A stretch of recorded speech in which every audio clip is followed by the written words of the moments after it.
I'm going to say room recording. Here's your clicker. So I'm just going to oops.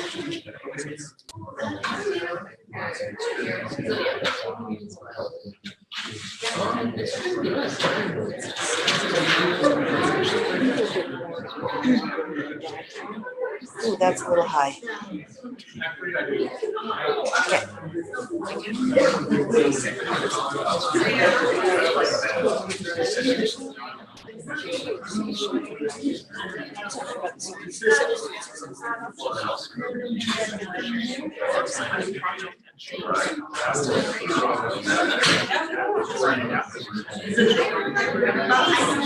Okay.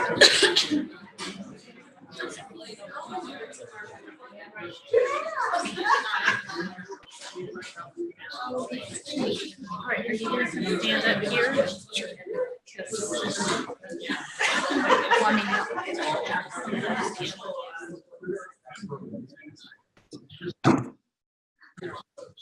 Good afternoon, everyone. We're going to go ahead and get started. It's nice to see a good, diverse crowd of people in the audience. We have some administrators, faculty, students, a lot of staff. It's wonderful to see you all today. I'm Ginger Carney. I am the Dean of Science, and I am helping organize this event with Sher Hendricks, who is next to me, and she'll do a little bit of talking during this as well. She's the Vice Provost for Academic Initiatives here at the university. And so, okay. To get our technology set here. Yeah, I came up here and did this, and it moved the slide, so I don't know why it's not doing it now. Joanna, what did you do?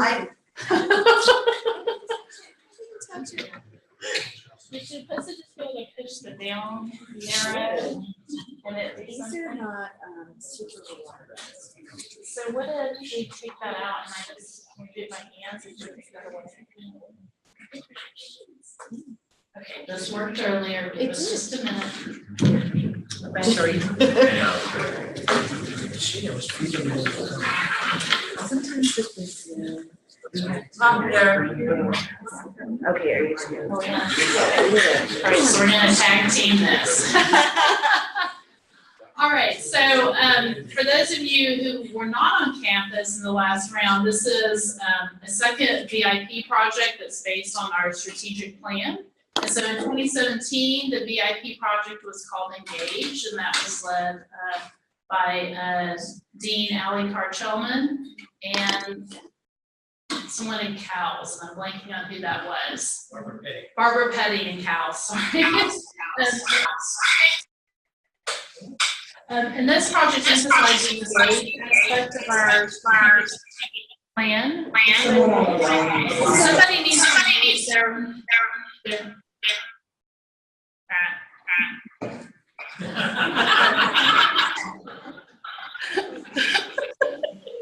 All right, we're going to continue anyway. And so that was really, that project emphasized the go-on rate in the state of Idaho. And this year we're actually doing VIP Transform. And what we're going to be doing this year is emphasizing projects that are going to do increase retention, persistence, and graduation rates of the students at the university.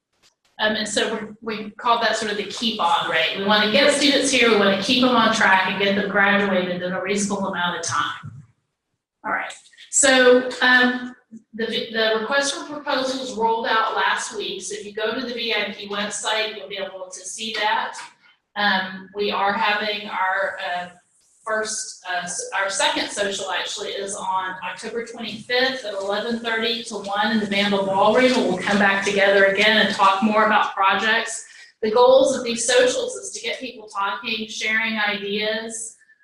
We really want to see teams across colleges working on proposals together, students, faculty, staff working together on proposals. And so we're not going to actually open the proposal submission process until after that second event, so we get these ideas sort of percolating in the background. That's going to open on Thursday, November 1st, but there is information on the website that'll help you get started. And the deadline for submission is actually going to be in January. We want to give people enough time to really put strong proposals together, have plenty of time to think and talk and gather the information that they need. And then we will let folks know in late spring which proposals have been funded. And then the funding period, of course, will be during the next academic year. And so it'll basically roll with the fiscal year July 1st, 2019 through June 30th of 2020. So the criteria here, and these are on our website as well, but all faculty, staff, and students are eligible to apply. However, a faculty member may participate in or submit only one seed grant proposal. Okay. Students can submit their own projects, or they can submit as collaborative projects with faculty and staff. And there are benefits, of course, to either model, but we would really like to see collaboration in these projects. The maximum requested budget, I know will be something people are really interested in. $50,000 is the maximum budget for this round of the VIP proposals. And then just to be clear on the elements that we're going to be scoring these proposals for, it's important to follow a rubric and actually to be intentional about how you're scoring proposals and deciding which ones are the ones to support. Feasibility, 10%, methodology, 20%, actual potential impact of the project, 40%.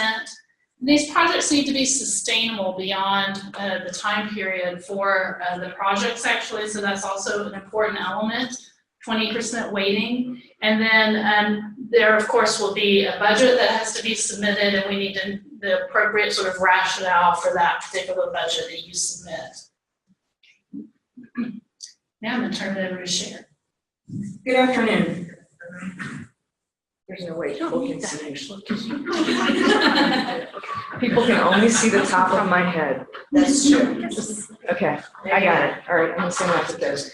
So we thought that we would set this project within the context of our institution, what our vision and mission are, and then also give a little information about who our students are and how they're doing. So any project that's going to support student success, retention, progression, and graduation, you should probably know where we're starting. So we want to share some information with you. I pulled this from the summary statement from our university mission, and one thing that really caught me about this is that what we're interested in here at the University of Idaho is a transformative education, and that we're going to expand our programs so that they can be relevant and accessible to students of all backgrounds. As I was doing a little bit of research over the last several months about the University of Idaho, when I came here, I didn't really know a whole lot about what a land-grant institution was. I've never worked at one. So I did some research. I looked back to see how we were formed and why we were formed, and I came across a really interesting quote from our first salaried president. Apparently our first president didn't make any money with the job, so this is our first salaried president. When he was encouraging students to come here, what he said was, "It matters not how plainly you are clad, how poor your scholarship, the university offers you its benefits. If you are determined to learn, if you will make the efforts and the sacrifices, a liberal education is possible." And this is back when most of the students coming to the University of Idaho did not have past an 8th grade education, so they came here for preparatory program before they started in the college program. And then also from our faculty and staff handbook, recognizing that education was vital to the development of Idaho, the legislature set as a major objective the establishment of an institution that would offer to all the people of the territory on equal terms higher education that would excel not only in the arts, letters, and sciences, but also in the agriculture and mechanic arts. So that's really about what we are. We're about access to students of Idaho. This is our first year profile from our freshman class in 2017. This is our first time full-time students. As you can see, the majority of our students are Caucasian. Most are from the state of Idaho, about 74%. Our incoming freshmen, about 42% of them are in the top quarter of their class. The average high school GPA is a 3.41. You can see the ACT and the average SAT scores, and then the great number of National Merit Scholars we have. Just so you know that the ACT and those SAT scores are about the 69th and 68th percentile nationally. But we do have about 19% of our admitted students with an ACT of 17 or below, and about 17% of students with a math ACT of 17 or below. So we do have some students that come to us underprepared for college. These are our retention rates for our first-time, full-time freshmen. You can see this broken down by whether or not they received Pell or other kinds of loans. So if students come here without much financial need, their first-time full-time retention coming back to the sophomore year is about 86%, compared to about 80% for students that have a financial need. And then you can also, you really can't see that, can you? Can we bring? Yeah. There. We do have some differences in retention across race and ethnicity. I can't even see these. No, you really can't see Here, it. I got it. Those are really the scenes.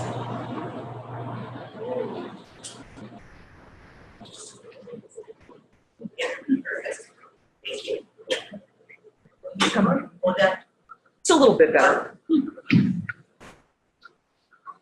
The point of the slide is that we do have some differences in retention across our racial groups. So on average, over the last few years, Blaine, really 5 minutes? I know that's, I've got to go to you impressing now, sorry. All right. Go VIP, go. But I didn't eat any food, so there's my. All right, thank you. Started on time. Okay, so if you look over about the last 5 years, typically we have about 1,500 first-time, full-time freshmen enroll. So there's our 1,500, really it's 100. And about 80% return the sophomore year. And then about 70% return for the junior year. And then about 60% return for the senior year. That doesn't mean that they're a senior, that means that they're here for the 4th year. So in about 4 years, we lose about between 35 and 40% of the students that started with us. And our 4-year graduation rate is 28%. Our 6-year graduation rate is 56%. And if you compare this to our IPEDS peer institutions, that comparison is 66% for our peers.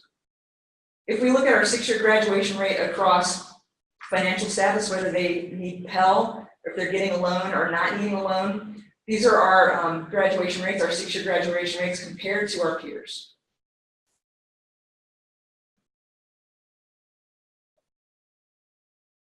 Six-year graduation rate by race and ethnicity.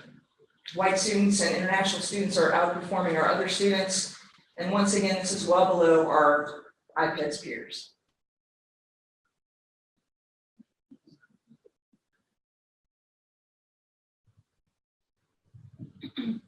So the first event that we had for VIP this year was a Student Success Conference that Brian Smitkowski and the CETL had in May of 2018. So we had about 90 faculty and staff attend. I think we were in this room for just about 4 or 5 hours. It was a great event. And if you were at that event, you probably saw all the slides that I just showed you. I apologize for you seeing them again. But some big themes came out of that conference about what we could be doing to support students, as well as, next slide, some specific strategies that people were interested in, like facilitating a growth mindset, creating a new College 101 course, strengthening the first year experience, offering more peer-to-peer networks, providing more experiential learning, and developing a majors exploration program. These are just a few of probably 100 ideas that were generated that day. So does anybody have any questions about the project this year? Yes. Do you have in mind how much total money there will be? So like how many projects do you hope to fund? So the question, the chair accidentally said 2 million and whispered that to me. That's not correct. So if anybody heard that. So for those who are on Zoom, the question is how much total money has been allocated for the project this year, and it's about $300,000, which is similar to the last iteration of the project. Any other questions? Okay. Michael. Can you make these slides available to the group? Yes, absolutely. I wonder how the best way to do that is. How about if we put them on the VIP website, Elaine? That's a great idea. Can we do that? Yeah. That'd be good. So, Go ahead. so what we'd like for you to do, yes, sorry. Lisa. We're talking about retention of students. When does that start? Would that include students before the semester starts for their first year, or would that be once they? You mean like for a summer bridge? You're talking about like for a summer bridge program? Right. Yeah, anything that's going to support student success, including for students that are incoming, absolutely. Other questions? So really, these events are meant for you to share ideas with each other, to connect with each other, to figure out how you might collaborate, to find other people that you might want to work with. And so the rest of the afternoon is really just about folks talking to each other. So you have on your tables, and Aaron, you got to move. You have to move and sit with humans. And Rula needs to move too. If you're at a table by yourself, go join another table. So what we want you to do is introduce yourselves. Here, let me just put it on. It's not there. Just your name and your role. You don't have to give, your whole history of how you got to this place, but just who you are, what you do. If you're a faculty, staff, or student, what your area, your discipline, your department is, and then share one idea that you have about a way that we could better support student success at the University of Idaho. Just do that, just have a conversation now, and then we'll bring us back in just a few minutes, probably 20 minutes or so. Thank you. So for those of you on Zoom, we're going to actually end the Zoom part of the presentation because that was the presentation piece, and the rest of it will be conversation. So we're going to go ahead and end the meeting, and these slides will be. Question. Yeah, absolutely. Are the slides available? Yes, we're going to put the slide. Oh, I should talk in this. We're going to put the slides on. Okay, hold on. That's not stupid. I can hear you. Okay. Sorry. We're going to put the slides on the VIP website. Okay, and if I just Google put via